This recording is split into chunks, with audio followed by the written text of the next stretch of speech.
जो भगवत प्राप्त महात्मा जन हैं वो कह रहे हैं, बहुत जन्म व्यतीत हो गए इस शरीर से प्यार करते हुए, लेकिन सदगुरुदेव नहीं मिले, इसलिए तुम बाजी हारते गए। मन रे अब की बेर सम्हारो, जन्म अनेक दगा में खोए, बिना गुरु बाजी हारो। मन रे अब की बेर सम्हारो। बहुत से तुम्हारे जन्म हुए मनुष्य जन्म, लेकिन सदगुरु नहीं मिले, इसलिए बाजी हार गए। अब की जीत जाओ, सदगुरु का वरण करके उनकी आज्ञा के अनुसार चल दो। बहुत कठिन है सदगुरु की आज्ञा पर चलना। हमारा मन अहंकार से प्रेरित होकर मनमानी आचरण करने के लिए बहुत राजी होता है, लेकिन गुरुमानी होकर मन को मारकर गुरु आज्ञा में रहना एक किसी विशेष भाग्यशाली उपासक के भाव होते हैं। बाल्यावस्था तो हमारी ऐसे चली गई कि पता ही नहीं चला खेल कूद में। बालापने ज्ञान नहीं तन में, जब जन्म्यो तब बारो, तरुणाई सुख बाम में खोयो, बाजो कूच नगारो। बाल्यावस्था कब चली गई पता नहीं चला, सोने में, खाने में, खेलने में। और जब जवानी आई तो बाम कहते हैं प्रतिकूल काम आकर्षण शरीरों में। ये ऐसा नशा चढ़ा काम का जवानी में, कुछ समझ में नहीं आया और जवानी निकल गई। तरुणाई सुख बाम में खोयो, डंके की चोट में काम ने तुम्हारी यौवन अवस्था को नष्ट कर दिया। गोस्वामी तुलसीदास जी कहते, जौवन ज्वर के ही नहीं बलकावा। जवानी का बुखार किसको नहीं चढ़ा? तो कोई तो होगा जिसको नहीं चढ़ा। उसी को नहीं चढ़ा जो भगवान के चरणों में चित्त लगा दिया, नहीं तो जौवन ज्वर के ही नहीं बलकावा। बड़ी कृपा होती है साधकों पर जब असुविधा जवानी में होती है। पेट में अन्न ही नहीं है तो काम की वृत्ति ही नहीं जागृत होती। बस एक ही आग लगी हुई है, कैसे ब्रह्म साक्षात्कार हो जाए, इस प्रपंच का बाध करके कैसे स्वरूप में स्थित हो जाओ। वहां कोई गुंजाइश नहीं कुछ सोचने की, देखने की, बोलने की। अब यौवन अवस्था में काम सुख और बुढ़ापा अवस्था में, बाल्यावस्था से जवानी तक जो किया उसके संस्कार खत्म, मनुष्य जीवन खत्म। खलक सब रैन का सपना, समझ मन कोई नहीं अपना। कठिन है मोह की धारा, बहा सब जात संसारा। घड़ा जो नीर का फूटा, पत्र जो डार से टूटा। जो पत्ता डाल से टूट गया दोबारा नहीं लगेगा। कच्ची मिट्टी में पानी भरा गया, फैल गई, किसी काम की नहीं रही। ऐसे ही बुढ़ापा के बाद एक अवस्था आती मृत्यु, फिर मानव जीवन गया, फिर अन्य योनियों में भटकना पड़ा। तीन लोक और भुवन चतुर्दश, सब ही काल को चारो। पूरी रहो जगदीश गुरु तन, बासे रहो नियारो। कहे कबीर सुनो भय साधु, सब घट देखन हारो। जन्म अनेक दगा में खोए, बिनु गुरु बाजी हारो। मन रे अब की बेर सम्हारो। चाहे जितना तुम पुण्य करके चाहे जिस लोक में जाओ, तीनों लोकों तक काल का नगाड़ा बजता है। हर समय वो विनाश लीला करता रहता है। सब काल का चारा है, कोई नहीं बच सकता। जैसे हरिवंश प्रपंच बंच सब काल ब्याल को खायो, यह जिय जान श्याम श्यामापद कमल संगी सिरनायो।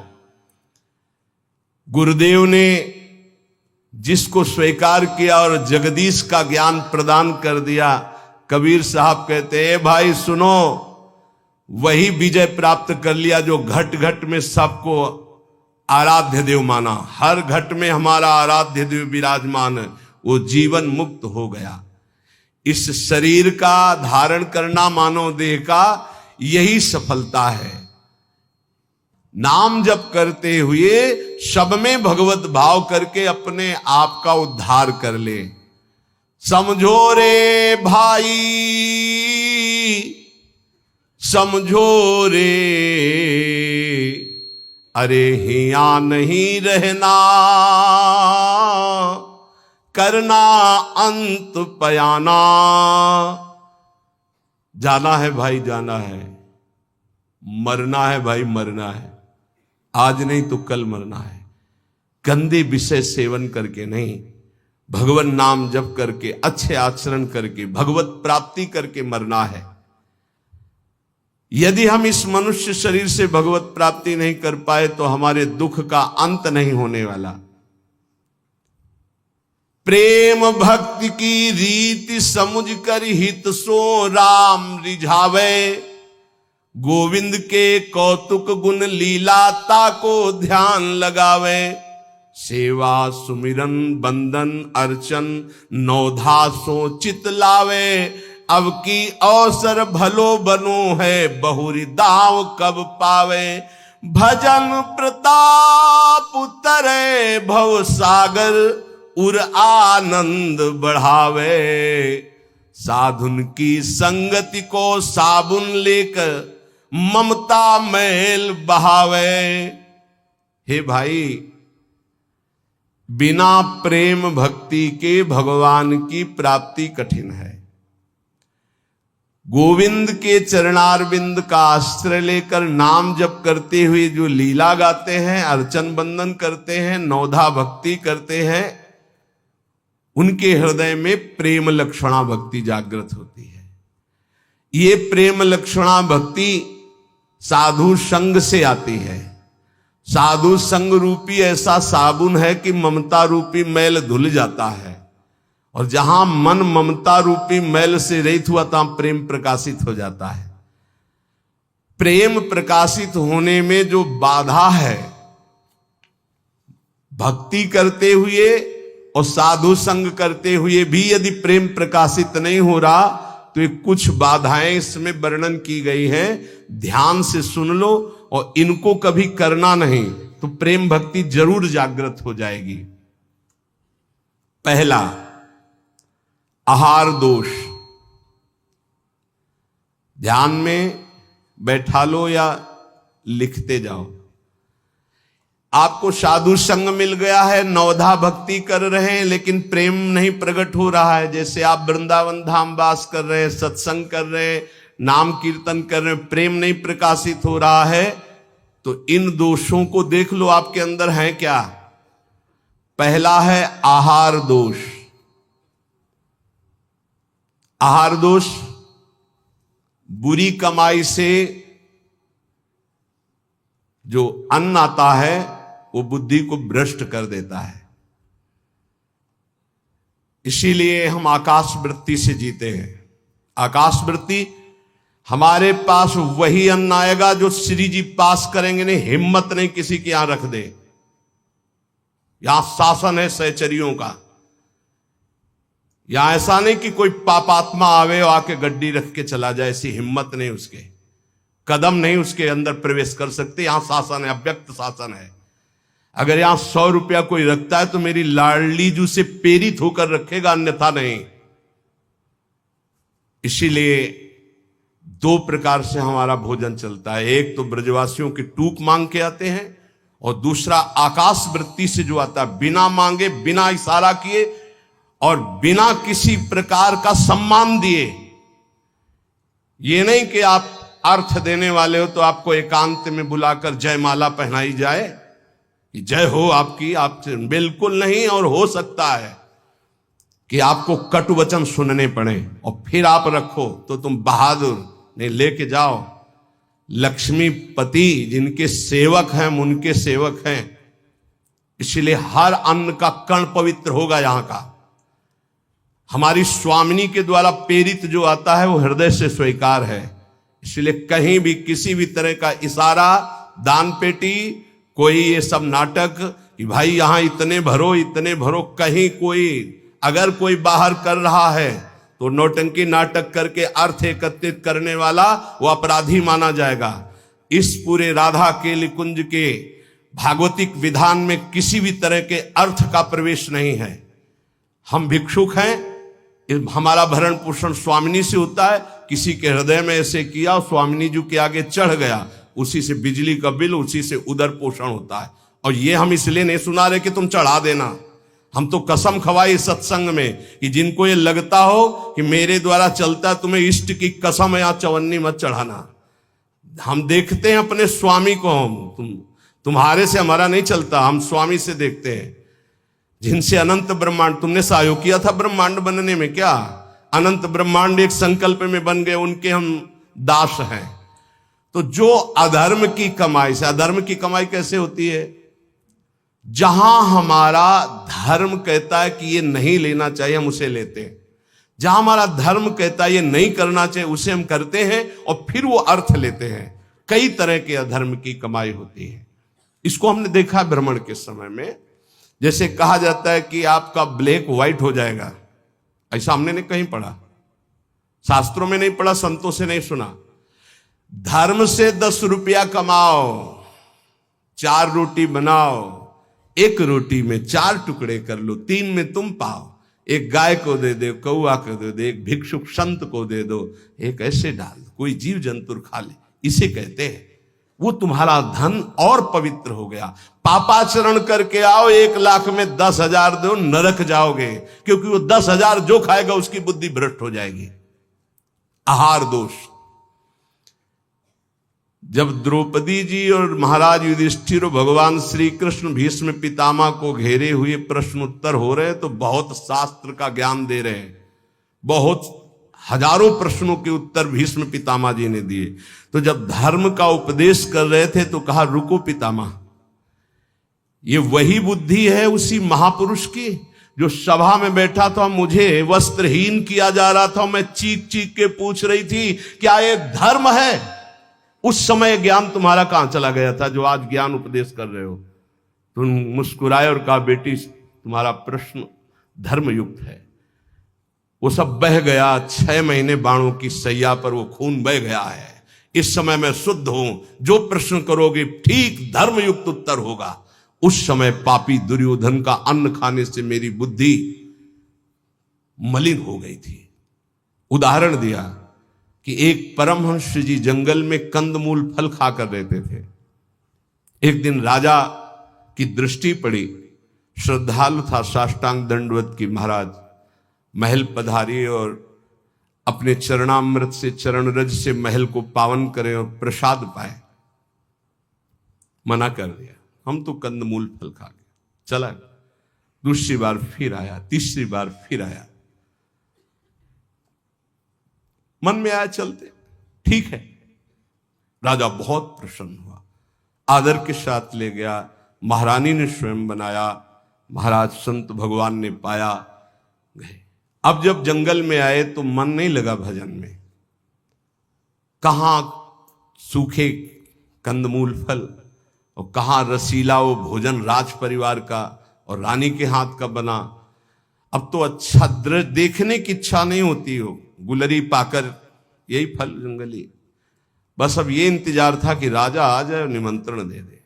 अन्न का प्रभाव। राजा आया, संकल्प ऋषि का, महाराज वो पहले बार में हाँ हाँ वो तो आप बड़े भगत हो, एक बार जाके हमने देख लिया, बड़ी श्रद्धा है। दोबारा गए तो प्रसाद बना रही थी रानी, तो दृष्टि गई हार पे। हार श्रृंगार उसमें रखा हुआ था, पेटी से खुल अपनी झोली में डाल लिया, बैठ गए, प्रसाद पाया, चले आए, झोली टांग दी। सायंकाल रानी जब श्रृंगार के लिए बैठी तो देखा और पेटी खाली, हार नहीं। तो उनका, महाराज यहां किसी चोर का प्रवेश है नहीं, आपके वही सन्यासी जी जो आए थे वही ले गए। ऐसा नहीं, वो तो बहुत त्यागी वैरागी, वो हार क्या करेंगे? बोले हमारी दास दासियां, निजी दास दासियां, ये कहीं बाहर नहीं जाती हैं, तो ये क्यों चोरी करेंगे, इनका और कोई है नहीं, ये तो हमारी ही सेवा में रहती है। राजा को भी पक्का प्रमाण लगा कि संत, पर उन्होंने कहा नहीं, हमारे संतों की अवहेलना होगी, आप इस शब्द मत उच्चारण करो, मैं दूसरा बनवा देता हूं। 2-4-5 दिन वो उपवास किए संत भगवान, तब उन्होंने जंगल से फल लाने की सोचा, झोली में हाथ डाला तो देखा वो हार। तो उनका ये हार कैसे आ गया, ओ मैंने चोरी की, ये कितना निंदनीय मेरी बुद्धि हो गई, कैसे मैं निकृष्ट हो गया, हार लिया और ऐसे मैं चोर हूं, मैं चोर हूं, वहीं से कहते हुए राज दरबार में मैं चोर हूं। महाराज उतरे, दंडवत किया, कहा महाराज आप चोर नहीं हो। नहीं मैं चोर हूं, मैंने हार चोरा। बोले महाराज मैंने परीक्षा के लिए आपकी झोली में डाला था और उनको ऐसे ले गए, कि सभा को कहीं ये ना लगे कि संत ऐसे होते हैं। एकांत में ले गए और बोले महाराज आप ही चोरी करने वाले, आप ही ईमानदारी से वापस लाने वाले, मेरी समझ में नहीं आया। तो बोले शास्त्रों में जो लिखा है, आप कल सुने थे चर्चा में, प्रताप रुद्र जी के दर्शन के लिए भी महाप्रभु ने निषेध कर दिया था, राज अन्न निषेध माना गया है अगर वो वैष्णव भक्त ना हो तो। बोले ये राज अन्न का प्रभाव है कि मेरी बुद्धि लुभायमान हो गई और स्वर्ण की चोरी कर ली, कई दिन से भोजन नहीं पाया, वो सूख गया, रक्त जल गया, तो इसलिए अब मेरी बुद्धि शुद्ध हुई। ये तुम्हारे अन्न का दोष है जो हमने 2 बार पाया, उससे मेरी बुद्धि पतित हो गई। तो पहला दोष है आहार दोष, बुरी कमाई का, चोरी के पैसे का, दूसरे के हक का, अन्न या जबरदस्ती कर लेने का, इस तरह का जो धन है उससे जो खान पान है, ये बुद्धि को भ्रष्ट कर देता है। जैसे ब्याज दर ब्याज, अब वो आपको पैसा मिलेगा तो फिर वो आपकी बुद्धि में भजन नहीं होने देगा।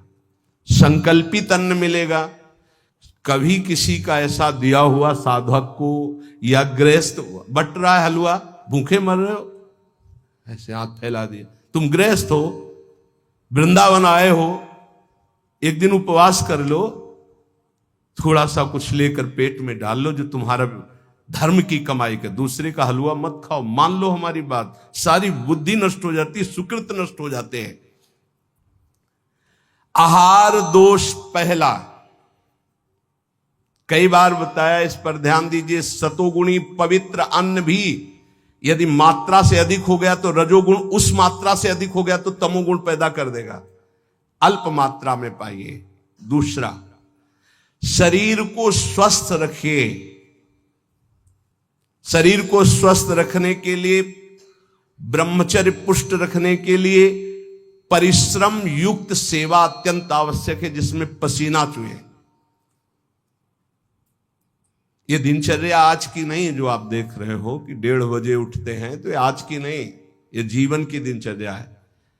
सूर्य उदय होते होते परिक्रमा वृंदावन की हो जाती थी,